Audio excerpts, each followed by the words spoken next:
Hello everyone, welcome back to our channel. मैं Nahil Nazia reaction.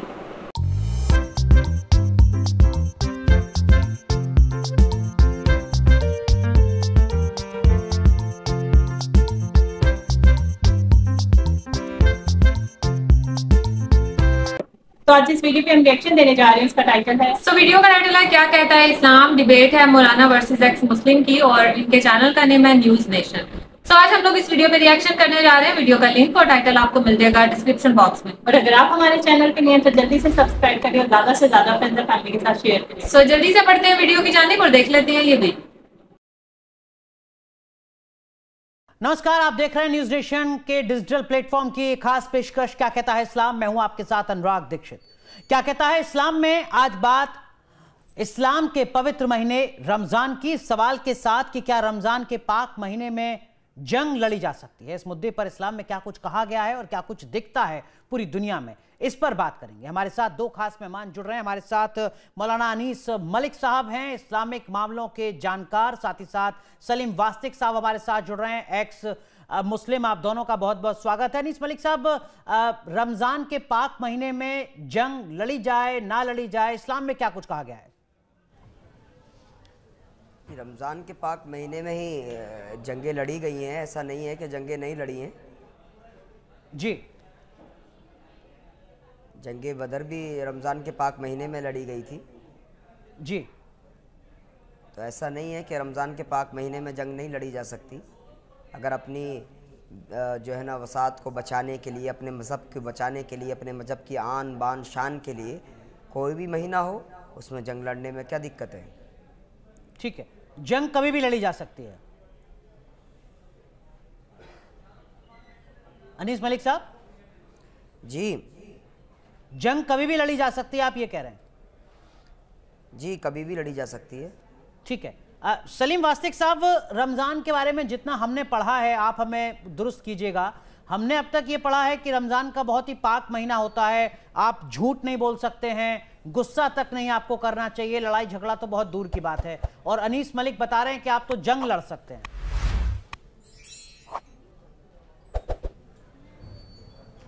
हाँ बिल्कुल, इस्लाम के अंदर तो अलग जो कुछ है वो देखिए, जंगे खंदक है, जंगे तंबूक है, जंगे बदर जो ऐतिहासिक सबसे बड़ी जंग थी इस्लाम की, ये सब जो है रमज़ान के अंदर ही लड़ी गई हैं।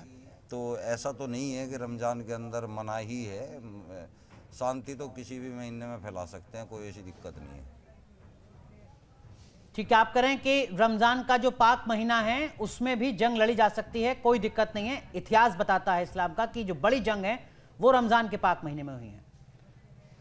ठीक है, लेकिन अनीस मलिक साहब, जो जितना मैंने पढ़ा और जो मैंने अभी सलीम वास्तिक साहब को भी बताया, आप मुझे दुरुस्त कीजिएगा। एक तरफ सिखाया ये जाता है कि आप झूठ तक नहीं बोलना चाहिए, आपको गुस्सा तक नहीं करना चाहिए रमजान के महीने में, और दूसरी तरफ आप कह रहे हैं कि साहब आप तो जंग लड़ लीजिए, कोई दिक्कत नहीं है। कहीं कंफ्यूजन तो नहीं है? मैंने आपको बताया है ना कि जंगे बदर भी जो है ना रमज़ान के महीने में लड़ी गई। जब कुफ़ार मक्का का गुलू ज़्यादा बढ़ गया तो इस जंग को किया गया और इस जंग को जीता भी गया। मुसलमानों ने इस जंग को जीता तो वो महीना रमज़ान का था। मैं उस हवाले से आपको बता रहा हूँ। आज के वक्त में कौन जंग कर रहा है? नहीं, अभी इजराइल और हमास की जंग चल रही है। हमास लगातार इजराइल पर हमले कर रहा है। अब ये बताइए, अगर इजराइल जो है फ़िलिस्तीन पर हमला कर रहा है तो वो अपने डिफेंस में खाली बैठे रहें, चुपचाप कुछ ना करें? ठीक है, तो आप कह रहे हैं कि कहीं कोई दिक्कत नहीं है? नहीं भाई साहब, अपनी जान को बचाने के लिए वो जंग क्यों ना लड़ें? आप मुझे इस बात का जवाब दे दीजिए। जब एक मुल्क उन पर जुल्म कर रहा है, उनको मार रहा है, काट रहा है, पीट रहा है, तो वो अपने बचाव के लिए भी कुछ ना करें? ठीक है, लेकिन एक तबका ऐसा है सलीम वास्तिक साहब पूरी दुनिया में जो कह रहा है कि देखिए साहब, रमजान का पाक महीना शुरू होने जा रहा है, जो कुछ हमास ने किया इजराइल पर उसको भूल जाइए और अब रमजान के पाक महीने में सीज फायर कर दीजिए, मतलब युद्ध नहीं होगा, इजराइल की तरफ से भी कोई हमला नहीं किया जाएगा। अगर रमजान में भी युद्ध हो सकता है तो फिर रमजान के पाक महीने का हवाला क्यों दिया जा रहा है युद्ध विराम के लिए? वो बचने के लिए किया जा रहा है जी। वो कोशिश कर रहे हैं कि किसी तरह से युद्ध को जो है रोका जाए, विराम दे दिया जाए या ख़ात्मा हो जाए, एक तरह से गुजारिश कर रहे हैं।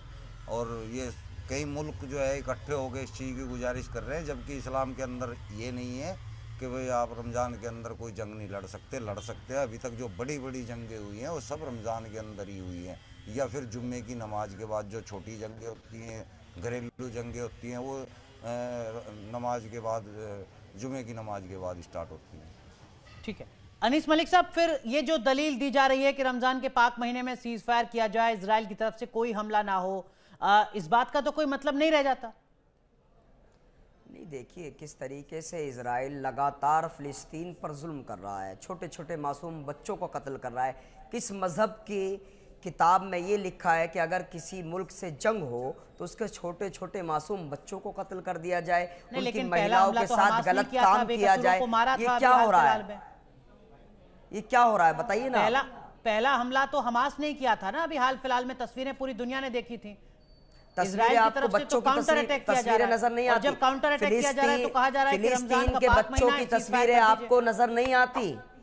किस तरीके से इजराइल जो है ना बच्चों पर जुल्म कर रहा है, औरतों पर जुल्म कर रहा है। इंसानियत कहाँ गई? मैं तो कहता हूँ कि तमाम तर दुनिया के मुल्कों को एक साथ होकर इजराइल पर जो है ना जंग करनी चाहिए, इजराइल को खत्म करने का काम करना चाहिए। जब जाकर पैगाम होगा कि हाँ किसी बच्चे पर, किसी महिला पर अगर जुल्म हो रहा है तो हमारा हिंदुस्तान भी जो है ना इजराइल के खिलाफ खड़ा है।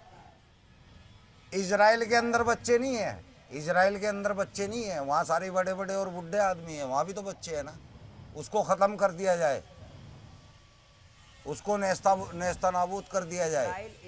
और हमास में अगर 2 बच्चे बम की चपेट में आ गए हैं, जानबूझ के नहीं डाला गया है, वो जुल्म हो गया। तो यार कैसी बात कर रहे हो भाई? कैसे कह रहे हो कि जानबूझ के नहीं हो रहा है? दोगली बात है ना। कैसे कह रहे हैं आप जानबूझ के नहीं हो रहा है? जानबूझ के तो बच्चों को बताओ ना, किया जा रहा है, हमला हो रहा है, वो तो जो है ना औरतों के साथ बलात्कार किया जा रहा है। क्या हो रहा है आप देख नहीं रहे हैं? क्या आप सोशल मीडिया पे देखते नहीं है? क्या आप इंस्टाग्राम, फेसबुक, व्हाट्सएप पर देखते नहीं है क्या? माफ कीजिए, मैं आप सारी दोनों को रोक रहा हूं। सामने ठीक है, माफ कीजिए, आप दोनों को रोक रहा हूं। अनीस मलिक साहब, एक चीज और जरा इस्लाम के हवाले से मैं आपसे जानना चाहूंगा। रमजान के पाक महीने में अगर कोई मुसलमान जंग लड़ता है तो क्या उस वक्त उसको रोजा रखना होगा, या जंग के नाम पर रोजा अगर ना भी रखे तो भी कोई दिक्कत नहीं है? देखिए रमज़ान का पाक महीना जो है ना मुसलमानों पर रोज़े के लिए फ़र्ज़ किया गया है, और फ़र्ज़ का छोड़ने वाला गुनहगार होता है बग़ैर किसी मजबूरी के। तो अगर कोई मजबूरी है जो इस काबिल है कि वाक़ईतन मजबूरी है, तो वो रोज़े को तर्क कर सकता है, छोड़ सकता है, और उसकी बाद में कज़ा कर ले। रखेगा वो बाद में ज़रूर, लेकिन किसी भी ऐसे उज़ुर कि जिसके बिना कोई अगर वो काम ना करे तो वो काम हो सकता है, और उसके बावजूद भी वो छोड़ दे तो गलत कर रहा है। सलीम वास्ते कुछ कह रहे हैं? सलीम वास्ते आवाज़ नहीं आ रही है। गलत बयान नहीं कर रहे हैं, सलीम वास्ते गलत बयान नहीं कर रहे हैं, ये गलत बयान जी, ये गलत बयान नहीं कर रहे हैं। रोजे को अगर जंग स्टार्ट होगी है, किसी ने हमला कर दिया है या कोई जंग स्टार्ट है, अगर तुम रोजे से हो तो उस रोजे को तोड़ दो, और वो तुम्हारा मुकरू नहीं माना जाएगा रोज़ा, उसका पूरा सवाब मिलेगा। रोज़ा खोल के रोज़ा तोड़ के जंग लड़ो, क्योंकि भूखे पेट कमज़ोर हो जाता है इंसान।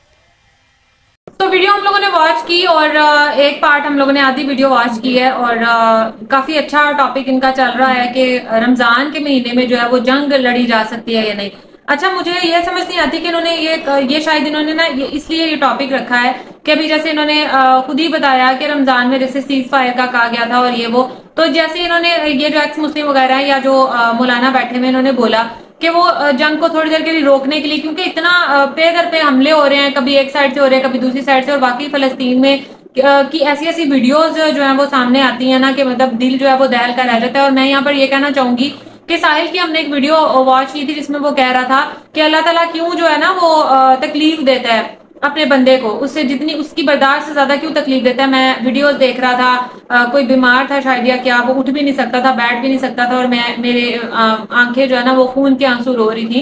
तो साहिल इन वीडियोस को देख के इसकी आंखें खून के आंसू नहीं रो रही, जो फिलिस्तीन की इतनी जो है वो वायरल हो रही है, बच्चों को किस तरीके से मारा जा रहा है, ये मौलाना वाली बात, औरतों के साथ क्या सलूक हो रहा है, तो वो वीडियोस नहीं है वॉच करे। ठीक है, ये एक्स मुस्लिम की जो इधर बैठे हुए हैं उनकी बात भी ठीक है कि इजराइल में भी बच्चे हैं, वो हैं, सब हैं, लेकिन जंग किसी भी मसले का हल नहीं है। अगर इसको थोड़ी देर के लिए टालने के लिए ही अगर कहा जा रहा है कि रमजान में सीज फायर कर दो क्योंकि रमजान में हम जंग नहीं लड़ेंगे, वो इसलिए भी कहा जा सकता है कि रमजान एक इबादतों का महीना है, उसमें हम जो है वो खुशू खुजू के साथ इबादत करना चाहते हैं। ये नहीं कि हम जो है वो इबादत वगैरह छोड़ के जो एक नापसंदीदा काम है, जाहिर सी बात है ये अल्लाह ताला को बिल्कुल भी पसंद नहीं है कि आप एक दूसरे की जान लो, या लेकिन फिर वही बात के अपने तहफ्फुज के लिए करना पड़ता है। जैसे मौलाना साहब ने भी बोला कि अब कोई हमला करेगा तो जाहिर सी बात है कोई भी मुल्क, ये अब मुल्कों की बात रह गई है ना, कोई भी मुल्क अब सुकून से तो नहीं बैठेगा। अब जाहिर सी बात है अगर पाकिस्तान के ऊपर कोई हमला करता है तो पाकिस्तान क्या खामोशी से बैठा देखता रहे कि नहीं भाई हमारे अल्लाह ताला ने हमें मना किया हुआ है कि किसी को की जान नहीं लेनी। आपके ऊपर अगर हमला हो तो ये अल्लाह ताला का भी फरमान है कि आप अपने तहफ्फुज के लिए, अपने डिफेंस के लिए कुछ भी कर सकते हो। हम आजकल बच्चों को डिफेंस की एजुकेशन क्यों देते हैं कि आपको अगर कोई कुछ कहे, कुछ वो करे, कि आप अपने डिफेंस के लिए जो है ना उनको तैयार करते हैं कि आप ये कर सकते हो, वो कर सकते हो। खुद आपने कुछ नहीं कहना, हम तो बच्चों को यही एजुकेशन देते हैं कि खुद आपने किसी को कुछ नहीं कहना, लेकिन अगर कोई आपको कुछ कहता है तो अपने डिफेंस में ये कर सकते हो, वो कर सकते हो। तो फिर डिफेंस क्या है? वो भी तो किसी चिड़िया का नाम है या नहीं है? या ये नहीं कि आपके ऊपर कोई हमला कर रहा है, आप खामोशी से दब के बैठे रहो कि नहीं भाई हमने तो अब हाथ नहीं उठाना, हमने तो कुछ हमला करना ही नहीं आगे से जवाब में, तो जवाब भी तो देना ही पड़ता है ना। और रही बात यह कि रमजान में जो है वो लड़ाई करने का हुक्म है या नहीं, जंग करने का हुक्म है या नहीं। और जैसे एक्स मुस्लिम साहब बोल रहे थे कि बहुत सारी जंगें जो है रमजान में हुई हैं, मुझे ऐसा नहीं लगता कि रमजान में अगर कोई आपके ऊपर हमला करता है तो आप बस इसी लिए बैठे रहो कि यार रमजान है तो हमारी वो चीज जो है ना वो खराब हो रही है, इबादतें खराब हो रही हैं। हाँ ठीक है, अगले बंदे को जैसे अभी फलस्तीन की तरफ से आ गए या बाकी सारे मुल्कों की, आई थिंक OIC जो कंट्रीज हैं उनकी तरफ से अगर कहा गया है कि रमजान में थोड़ी देर के लिए स्टॉप कर दो, उसके बाद दोबारा से सीज फायर कर दें रमजान में, तो मेरे ख्याल इसमें कोई बुराई भी नहीं है। और अगर कोई आपके ऊपर हमला करता है तो ये नहीं कि रमजान की वजह से आप बैठ जाओ, रमजान में जंग करना जायज है। और जैसे इन्होंने बोला कि बहुत सारी जंगें लड़ी गई हैं, तो आई एग्री विद हिम। बिल्कुल। और मुझे कसम से ये मौलाना जो है ना वो किसी काम के लगे, वरना जो मौलाना आते हैं वो अजीब ही बातें करते हैं। इन्होंने बड़ी अच्छी बातें की। इन्होंने सबसे पहले बात ये की है कि बेशक रमजान का महीना है, अल्लाह ताला के ने ना मेरे 4 हुर्मत वाले महीने थे, मुहर्रम, सफर, रमजान और रजब, जिसमें अल्लाह ताला ने लड़ाई झगड़ा वगैरह हर इस चीज से जो है वो मना किया। लेकिन इन मौलाना ने बड़ी अच्छी बात की, मैं घर में बैठी कोई आके मुझे कत्ल कर दे, नहीं ये तो रमजान है, अल्लाह ताला ने इसमें इबादत का हुक्म दिया, बेशक इसमें कोई शक नहीं है इबादत का हुक्म दिया। लेकिन अगर बात आपकी जान पर आ जाती है तो अल्लाह ताला ने यह भी नहीं कहा कि आप घर में जो है वो दबक के बैठे रहो और कहो जी नहीं ये तो अल्लाह ताला ने मना किया। लेकिन एक्स मुस्लिम की अगर हम बात करें ना, जैसे वो बात कर रहे थे कि जी आप ये रमजान में जो है वो रोजे आप जंग की हालत में छोड़ सकते हो, तो इन्होंने इसके बीच में से पॉइंट निकालना था, तुम्हारा अल्लाह तो जो है वो इबादत का महीना, उसका महीना, वो कहता है कि मेरे लिए तुम जंग करो, बेशक रोजे जाएं तुम्हारे भाड़ में। ये बात नहीं होती। रोजे की कज़ा का भी हुक्म दिया गया कि अगर आप किसी मजबूरी के तहत, जैसे मौलाना ने बड़ी अच्छी तरीके से समझाया कि अगर कोई मजबूरी हो तो आप रोजे को जो है वो छोड़ सकते हो और बाद में उसकी कज़ा जो है वो पूरी कर सकते हो। और जहां तक इसराइल और फलस्तीन की बात है, इस पे वाकई हम लोग भी ये कहेंगे कि फलस्तीन में, जैसे मौलाना ने कहा कि फलस्तीन में छोटे छोटे बच्चों के, आप जो नौ मौलूद बच्चे होते हैं ना, उनके साथ भी जो इसराइल वाले हैं ना, उनको भी नहीं, इसराइल वालों ने उनको भी नहीं छोड़ा। और खवातीन के साथ इतनी ज्यादती हो रही है, ये चीजें इन सब इनको नजर नहीं आती। बस ये नजर आता है कि जी रमजान का महीना है, उसमें सीज फायर आपने क्यों कर दिया, ये जो मासूम बच्चों की जाने गई हैं इनका हिसाब कौन देगा। इसराइल जो है इतना जुल्म जो ढा रहा है फलस्तीन के ऊपर, और ये सबको नजर आ रहा है। अगर कोई आपको कहता है ना कबूतर की तरफ अगर कोई आता है तो वो अपनी आंखें बंद कर लेते हैं, जी मैं महफूज हूँ। अगर कोई इस चीज से अपनी आंखें बंद कर रहा है कि जी इसराइल वाले जो है वो फलस्तीन पे कुछ नहीं कर रहे, या फलस्तीन पे इतना जुल्म सितम नहीं हो रहा है, या हमास वाले भी आगे से बेशक उसका वो कर रहे हैं, जवाब दे रहे हैं, लेकिन जितना जुल्म इसराइल वालों ने फलस्तीन के ऊपर किया, मेरे ख्याल से शायद ही किसी और ने किया होगा। ये और अभी से नहीं, ये बहुत टाइम से ये चीज जो है वो चली आ रही है। उसके ऊपर कोई एक्शन नहीं लेता, उसके ऊपर साहिल साहब के खून के आंसू नहीं निकलते, उसके ऊपर साहिल या और जितने भी एक्स मुस्लिम बैठे हुए हैं, नॉन मुस्लिम है, वो इसके ऊपर कोई बात नहीं करते। बस उनको आता है कि पॉजिटिव चीज में से भी इन्होंने नेगेटिव जो है वो निकालनी होती है। बहरहाल अभी तक जो है फर्स्ट पार्ट बहुत अच्छा था, अब देखते हैं सेकंड में क्या होता है। सो ये था हमारा रिएक्शन, अब सबको अच्छा लगा होगा। अगर अच्छा लगा है तो वीडियो को लाइक कर दें और चैनल को भी सब्सक्राइब कर दें जो लोग चैनल पर नए हैं। मिलेंगे आपसे नेक्स्ट रिएक्शन वीडियो के साथ, तब तक हमें दें इजाजत। अल्लाह हाफिज।